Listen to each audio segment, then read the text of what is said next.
உன் வாலிப நாட்களில் நீ சந்தோஷப்படு, உன் மனம் விரும்பினபடியெல்லாம் நீ செய். ஆனால் ஒவ்வொன்றையும் கர்த்தர் நியாயத்தில் கொண்டு வந்து நிறுத்துவார் என்று. அல்லேலூயா. வேண்டாம், நமக்கு நிறைவானது ஆண்டவருடைய பிரசன்னம் தான்.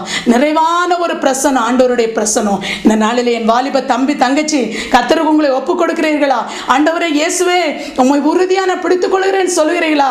தேவையற்ற குடி பழக்கத்துக்கு அடிமை இருக்கிற அன்பு வாலிப தம்பி, கர்த்தர் உன்னை இந்த நாளிலே சந்திக்கிறார். நீ உறுதியோடு ஆண்டவரை இறுக நீ பிடித்துக் கொண்டாயானால் உன்னுடைய பிசாசு உன்னை அலக்களிக்கிற இந்த அசுத்தாவின் வல்லமை, இந்த குடியின் ஆவி, இந்த விட முடியாத இந்த சிகரெட் படிக்கிறதான இந்த பழக்கங்கள் உன்னை விட்டு இந்த நாளில் நீங்கி போகிறது. அந்தரங்க வாழ்க்கையில பாவத்தோடு வாழ்ந்து கொண்டிருக்கிற வாலிப தங்கையே, கர்த்தர் உன்னை தான் சந்திக்கிறார். நீ இயேசுவை உறுதியாய் பின்பற்றும்படி உன்னை ஒப்புக் கொடுப்பாயானால் உனக்கு அவருடைய செட்டைகளின் கீழே உனக்கு நிறைவான பலன் இந்த நாளிலே தேடி வருகிறது. ஹல்லேலூயா. ரூத் பாருங்க, நீ உறுதியாக பிடித்துக் கொண்டால், தன் மாமியை உறுதியாக பிடித்துக் கொண்டால், உறுதியாக பிடித்துக் கொண்ட அவளுடைய வாழ்க்கையில நஷ்டம் அல்ல. அவளுக்கு மோவாப்ல இருக்கிற வரைக்கும் நஷ்டம் வந்தது. மோவாபை விட்டு என்றைக்கு கர்த்தருடைய நாமத்தை அறியும்படி அந்த பெத்தேலுக்கு தேடி வந்தாலோ அன்றைக்கு அவருடைய வாழ்க்கையில் ஒரு செழிப்பு ஆரம்பமானது. ஹல்லேலூயா. அடுத்தபடியாக நீங்கள் வாசிக்கும் பொழுது இந்த நேரத்தில் பாருங்க, ரூத்தின் புஸ்தகத்தில் நீங்க பார்ப்பீர் என்று சொன்னால், மரணமே அல்லாமல் வேறொன்று என்னை பிரிக்க கூடாதுன்னு சொல்றாங்க. ஹல்லேலூயா. பாருங்க, அதற்கு ரூத் 1ஆம் அதிகாரம் 16ஆம் வசனத்தில், நான் உம்மை பின்பற்றாமல் உம்மை விட்டு திரும்பி போவதை குறித்து என்னோடு பேச வேண்டாம். நீ போகும் இடத்திற்கு நானும் வருவேன், நீ தங்கும் இடத்துல நானும் தங்குவேன். உம்முடைய ஜனம் என்னுடைய ஜனம், உம்முடைய தேவன் என்னுடைய தேவன். நீ மரணமடையும் இடத்தில் நானும் மரணமடைந்து அங்கே அடக்கம் பண்ணப்படுவேன். மரணமே அல்லாமல் வேறொன்று உம்மை விட்டு என்னை பிரித்தால் கர்த்தர் அதற்கு சரியாகவும் அதற்கு அதிகமாகவும் எனக்கு செய்ய கடவர் என்றால். அல்லேலூயா. மோவாப் தேசத்தில் வாழ்ந்த பெண்ணு கர்த்தருடைய நாமத்தை சொல்லுகிறார். அல்லேலூயா. மாமியார் இடத்துல உடன்படிக்கை பண்றா, என்னை திரும்பி போவதை குறித்து தயவு செய்து பேசாதீங்க, அந்த வார்த்தையை மட்டும் நீங்க சொல்லாதீங்க.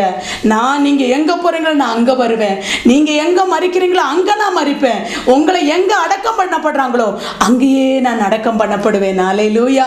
பாருங்க, மரணம் மாத்திரம்தான் நம்மளை உங்களையும் என்னையும் பிரிக்கணும், வேற எதுவுமே என்னை பிரிக்க கூடாது என்று சொல்லுகிறது. அல்லேலூயா. முதலாவது அவ என்ன செய்தா? தன் மாமியை உறுதியாக பிடித்து கொண்டார். இரண்டாவது பார்க்கும் பொழுது, மரணம் மாத்திரம்தான் உங்களை என்னையும் பிரிக்கணும், வேற எதையுமே பிரிக்க கூடாது. அல்லேலூயா.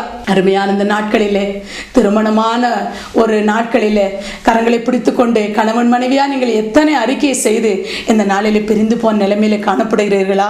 கருத்து வேறுபாடு நிமித்தம் நீங்கள் பிரிக்கப்பட்ட ஒரு நிலைமையில காணப்படுகிறீர்களா? கர்த்தர் உங்களோடு கூட ஆறுதலாக பேசுகிறார். ஒருவேளை பிரிந்து நீங்க 2 வாரமே ஆயிருந்திருக்கலாம். அந்தரங்க வாழ்க்கையில கணவனிடத்துல உண்மையான அன்பு செலுத்த முடியாத நிலைமையில் இருக்கலாம். மரணமே அல்லாமல் வேற ஒன்றும் உங்களை என்னை பிரிக்க கூடாது என்று நீங்க வாக்கு கொடுத்து அந்த வாக்குக்கு உடன்படிக்கை நீங்கள் மீறினவளாய் காணப்படுவீர்கள். ஆனால் இந்த நாளில் உங்களை உயிர்த்து ஆராய்ந்து பாருங்கள். கர்த்தர் உங்கள் நடுவிலே பிரத்யட்சமாய் கிரியை செய்ய விரும்புகிறார். உங்கள் நடுவிலே அவர் இஸ்ரவேலின் தேவன், உங்கள் மத்தியிலே அவர் மிகவும் வல்லமையுள்ளவராய் இந்த நாளிலே செயல்பட விரும்புகிறார். அல்லேலூயா. மரணமே அல்லாமல் வேற ஒன்றும் உங்களை என்னை பிரிக்க கூடாது. இன்னைக்கு இயேசுவை பார்த்து நீங்கள் சொல்ல முடியுமா? இயேசுவே, என்னுடைய வாழ்க்கையில மரணம் தவிர வேற ஒன்றும் உங்களை விட்டு என்னை பிரிக்க கூடாது. அல்லேலூயா. அப்போஸ்தலனாகிய பவுல் சொன்னாரு, ரோமரின் புத்தகம் 8ஆம் அதிகாரம் 36 வசனத்திலிருந்து வாசித்து பார்ப்பீர் என்று சொன்னால், பசியோ நிர்வாணமோ பட்டினியோ நாசமோசமோ நம் மரணமே அல்லாமல் வேறு ஒன்றும் உங்களுடைய அன்பை விட்டு என்னை பிரிக்க மாட்டாது என்பதை நிச்சயித்திருக்கிறேன் என்று சொல்லி. அல்லேலூயா. இன்னைக்கு அநேகருடைய வாழ்க்கையில ஆண்டவர் மேல் வைத்த அன்பை விட்டு நீங்கள் விலகி போறவர்களாய் காணப்படுகிறீர்கள். ரட்சிக்கப்பட்ட நாளிலே, ஞானஸ்நானம் எடுத்த அந்த நாளிலே கர்த்தரோடு நீங்கள் பண்ணின உடன்படிக்கை நீங்கள் மறந்தவர்களாய் நீங்கள் ஒருவேளை காணப்படலாம். கர்த்தர் உங்களோடு கூட பேசுகிறார். அவள் இந்த இடத்துல உடன்படிக்கை பண்ணுகிறார். என்ன சொல்றாரு? கர்த்தர் எனக்கு நியாயம் செய்வாராக, அதற்கு தகுந்த எனக்கு நியாயம் செய்வாராக என்று சொல்லி அவள் கர்த்தர் பேரிலே இந்த இடத்துல ஆணையிடுகிறதை பார்க்கிறோம். அல்லேலூயா. ஆண்டவராகிய தேவன் பாருங்க, மாமியை பின்பற்றி வந்த இந்த அருமையான ரூத்தினுடைய வாழ்க்கையில மாமியை உறுதியா இறுதியா பிடித்து ஆண்டவருக்காக வாழணுங்கிற அந்த உணர்வுக்குள்ளாக விளை உந்தி தள்ளினது. மரணமே அல்லாமல் வேறு ஒன்று உங்களை விட்டு என்னை விட்டு பிரிக்க கூடாது என்று அவள் கர்த்தர் பேரில் ஆணையிடுகிறவளாய் காணப்படுகிறார். அல்லேலூயா. மோவாப் தேசத்துல 10 வருஷம் இருந்து விட்ட நகோமி இந்த மருமகளை கர்த்தர் கர்த்தர் என்று சொல்லி, இந்த ரூத்தின் புத்தகத்தை நீங்க 1ஆம் அதிகாரத்தில் பார்த்தீங்கன்னா, நகோமி அடிக்கடி கர்த்தர் கர்த்தர் என்று சொல்லி அவருடைய நாமத்தை சொல்லி அறிக்கையிடுகிறவளாய் காணப்படுகிறார். அல்லேலூயா. அந்த நாமத்தை சொல்லி சொல்லி கர்த்தர் பேரில் அவளுக்கு இருந்த அந்த அன்பு, அந்த விசுவாசம் மருமகளுக்கும் அதே பாஷையை கற்றுக் கொடுத்தது. ஹல்லேலூயா. இன்னைக்கு அநேகர் வீட்டில் மாமியாருடைய பாஷைகளை மருமகள்மார் கற்றுக்கொள்கிறாங்க. ஆகவே அருமையான மாமியாரே, அருமையான தாய்மாரே, கர்த்தருடைய நாமத்தை சொல்லுங்க. வேதம் சொல்லுகிறது, என் நாமத்தை அறிந்தவனை நான் உயர்ந்த அடைக்கலத்தில் வைப்பேன். இந்த மாமியார் மருமகளுக்கு அழகான வார்த்தை கற்றுக் கொடுத்தாங்க. கர்த்தர் செய்வார், கர்த்தரனை எப்படி செய்தார், கர்த்தரனை நிறுவலவளா வைத்திருக்கிறார் என்று பாருங்க. கர்த்தர் மேல எவ்வளவு பெரிய ஒரு நம்பிக்கை. இஸ்ரவேலின் தேவனாகி அந்த நாமத்தை சொல்லி கூப்பிடுவதில் நகோமிக்கு இன்பம் இருந்தது. அதே இன்பம் மருமகளுக்கு கடந்து வந்தது. ஹல்லேலூயா. இன்னைக்கு அநேகர் வாரிசு வாரிசு என்று சொல்லிக் கொள்கிறோம். என்ன வாரிசு? கர்த்தர் தான் நம்முடைய வாரிசு. ஹல்லேலூயா. தாய் தகப்பன் வீட்டிலேயும் கர்த்தர் தான் பெரியவர். என்னுடைய பிள்ளைகளுக்கும் என் பிள்ளைகளுடைய பிள்ளைகளுக்கும் கர்த்தர் தான் பெரியவர் என்று சொல்லுங்க. கர்த்தர் உங்களுடைய வாரிசை நிலைக்க பண்ணுவார். ஹல்லேலூயா.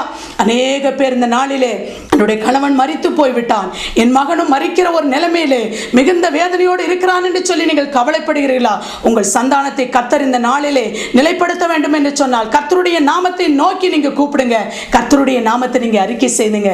இஸ்ரவேலின் தேவனாகிய கர்த்தரிடத்திலே அடைக்கலமாய் வந்த உங்களுக்கு அவராலே நிறைவான பலன் வருவதாக. ஹல்லேலூயா. அடுத்தபடியாக நீங்கள் வாசித்து பார்க்கும் பொழுது 2ஆம் அதிகாரம் 11ஆம் வசனத்தை நம்ம ஒரு வாசிப்போம். ஹல்லேலூயா. ஸ்தோத்திரம் ஆண்டவரே. ஹல்லேலூயா. Praise the Lord. அதற்கு போவாஸ் பிரதியுத்தரமாக, உன் புருஷன் மரணம் அடைந்த பின்பு நீ உன் மாமியாருக்காக செய்ததும், நீ உன் தகப்பனை உன் தாயையும் உன் ஜன்ம தேசத்தையும் விட்டு முன்னே நீ அறியாத ஜனங்களிடத்தில் வந்ததும் எல்லாம் எனக்கு விவரமாய் தெரிவிக்கப்பட்டது. ஹல்லேலூயா. இந்த இடத்துல கணவனுக்கு உறவின் முறையானாக ஒருவன் இருக்கிறான். அவன்தான் போவாஸ். அந்த போவாசை சந்திப்பதற்கு மாமியாருடைய ஆலோசனையின்படி இந்த இடத்துல கடந்து செல்கிறார். அப்போ பாருங்க, ஃபர்ஸ்ட்ல அப்பதான் மீட் பண்றாங்க. உடனே இந்த ரூத்தை பத்தி இந்த கட்ட போற, அதாவது திருமணமே ஆகலை, நிச்சயமே ஆகலை, அந்த கணவன் சொல்றாரு, ஊர்ல இருக்கிற எல்லா ஜனங்கள் சொன்னாங்க உன் கணவன் மரித்து போய்விட்டாரு.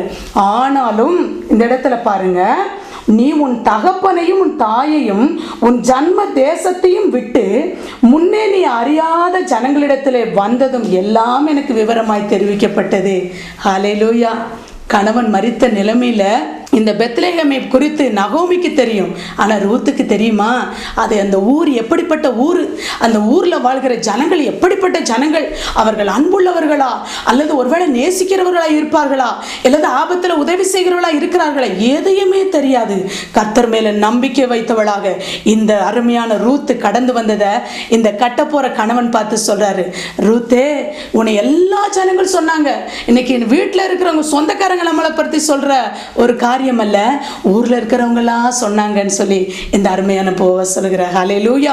உன் ஜென்ம தேசத்தை விட்டுட்டு நீ வந்துட்ட, உன் சொந்த ஊரெல்லாம் விட்டுட்டு வந்துட்ட, நீ அறியாத ஜனங்களிடத்துல அறியாத தேசத்துல நீ வந்த, அதெல்லாம் எனக்கு விவரமாய் தெரிவிக்கப்பட்டது என்று சொல்லுகிறான். ஹல்லேலூயா.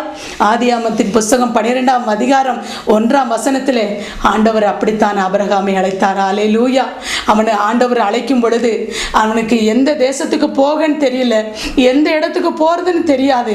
அறியாத ஒரு தேசமா இருந்தாலும் அறியாத ஊரா இருந்தாலும் ஆபிரகாமை பேர் சொல்லி அழைத்த தேவன், வானத்து நட்சத்திரங்களை போல உன்னை பெருக பண்ணுவேன் என்று சொன்ன தேவனுடைய அந்த இஸ்ரவேலின் தேவனுடைய நாமத்தை அவன் நம்பி, அந்த யாக்கோபின் ஆபிரகாமின் தேவனுடைய நாமத்தை அவன் நம்பி வந்தான்.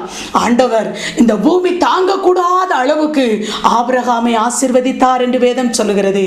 இதை பார்த்து கொண்டிருக்க அருமையான அன்பு சகோதரனே, சகோதரியே, ஐயோ, ஒருவேளை தேவ சித்தத்தை அறிந்து ஒருவேளை நான் இந்த ஊருக்கு வந்து விட்டேனே, இந்த இடத்துக்கு நான் வந்து விட்டேனே, இந்த விதமான ஒரு தொழிலை நான் தொடங்கி விட்டேனே, இந்த விதமான ஒரு படிப்பை தொடங்கி விட்டேனே என்று சொல்லி ஒருவேளை நீங்க நினைக்கிறீர்களா? அறியாத தேசமாய் இருந்தாலும் விசுவாசத்தோடு கூட நடை எடுத்து வைத்து வந்த அந்த ரூத்தை ஆண்டவர் கைவிடவில்லை. ஹல்லேலூயா. மோவாப் தேசம் அவளை தனிமையாக்கினது. மோவாப் தேசத்தில் அவளுடைய வாழ்க்கையில எல்லாம் நஷ்டம் வந்தது. ஆனால் பெத்லெகேமை நோக்கி அறியாத தேசம், அறியாத ஜனம், அறியாத ஊர் என்று வந்த கர்த்தருடைய சித்தத்தை அறிந்து வந்த இந்த ரூத்தை ஆண்டவர் ஆசீர்வதித்தார். அல்லேலூயா. அவருடைய விசுவாசத்தை கர்த்தர் கனம் பண்ணினார் என்று வேதம் சொல்கிறது. அல்லேலூயா. இந்த நாளிலே ஆண்டவருடைய நாமத்தின் பேரில் ஆண்டவர் உங்களை எந்த பாதையில நடத்துகிறார், எந்த விதமான சூழ்நிலையில நடத்துகிறாரோ அந்த தேவ சித்தத்துக்கு உங்களை முழுவதுமாக ஒப்பு கொடுப்பீர்கள் என்று சொன்னார். தேவன் உங்கள் நடுவிலே பெரிய காரியங்களை செய்கிறார். அல்லேலூயா. அடுத்தபடியாக ரூத்தின் புஸ்தகம் 3ஆம் அதிகாரத்தில் இந்த இடத்துல பாருங்க. அல்லேலூயா. 11ஆம் வசனம். இப்பொழுது மகளே, நீ பயப்படாதே, உனக்கு வேண்டியபடியெல்லாம் செய்வேன், நீ குணசாலி என்பதை என் ஜனமாகிய ஊரெல்லாம் அறிவார்கள். அல்லேலூயா. நீதிமொழியின் புஸ்தகம் 31ஆம் அதிகாரத்தில் நீங்கள் வாசித்து பார்ப்பீர் என்று சொன்னார். 10ஆம் வசனத்தில் வாசித்து பார்ப்பீர் என்று சொன்னால், குணசாலியான ஸ்திரீயை கண்டுபிடிப்பவன் யார், அவளுடைய விலை எப்படிப்பட்டது தெரியுமா, முத்துக்களை விட பெரியது. அல்லேலூயா. இன்னைக்கு பாருங்க, தங்க நகைகளுடைய மதிப்பு அதிகம், வைர நகைகளுடைய மதிப்பு அதிகம், ஆனால் விலை மதிக்க முடியாத முத்து, அது மிகவும் விலை மதிக்கவே முடியாது. அப்படிப்பட்ட முத்துக்கு சமானமானவள் குணசாலியான ஸ்திரீ. அல்லேலூயா. என் அருமையான சகோதரனே, உங்களுடைய மனைவி ஒருவேளை குணசாலியாக இருக்கிறார்கள், ஆனால் இந்த குணசாலியை நீங்கள் கண்டுபிடிக்காதவர்களாய் காணப்படுகிறீர்களா? ஆண்டவர் சொல்லுகிறார், சகோதரியே, குணசாலியான ஸ்திரீயை கண்டுபிடிப்பவன் யார், அவளுடைய விலை முத்துக்களை விட மிகவும் அதிகம் என்று சொல்லி இந்த ரூத்துக்கு அப்படிப்பட்ட ஒரு ஆசீர்வாதம் தான் கடந்து வந்தது. ஹல்லேலூயா.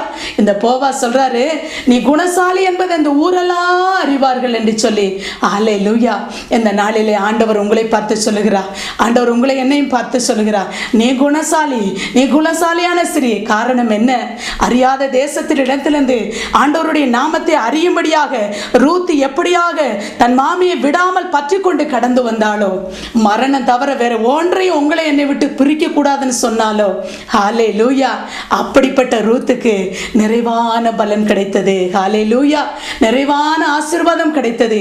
இந்த குணசாலியை கர்த்தர் கனம் பண்ணினார், இந்த குணசாலியை கர்த்தர் கனம் பண்ணினார். ஹல்லேலூயா. இந்த தொலைக்காட்சியை பார்த்து கொண்டிருக்கிற என் அருமையான அன்பு சகோதரனை சகோதரியே, கர்த்தர் உங்களோட அருமையான வார்த்தையை பேசினார். ஹல்லேலூயா.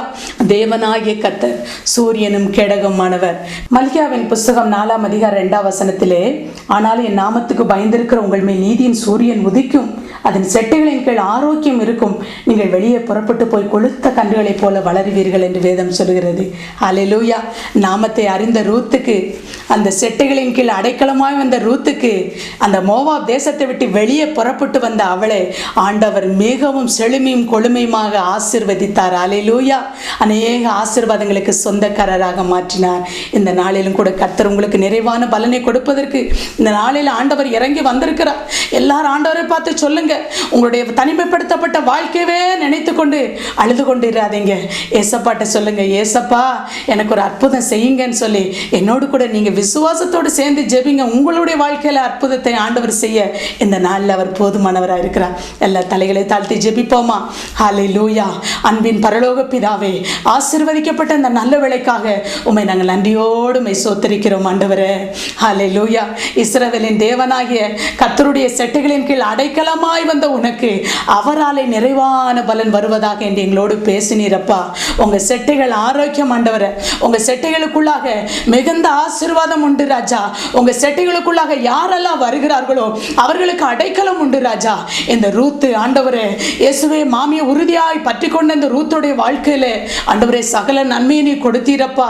ஆண்டவருடைய நாமத்தை அறிக்கையிட்டு கொண்டு வந்த உடன்படிக்கை பண்ணின அந்த மகளை நீ கனம் பண்ணினீர் ஆண்டவரே. இயேசுவே, அந்த மகளுடைய உத்தமத்தை நீ கனம் பண்ணினீர் ஆண்டவரே.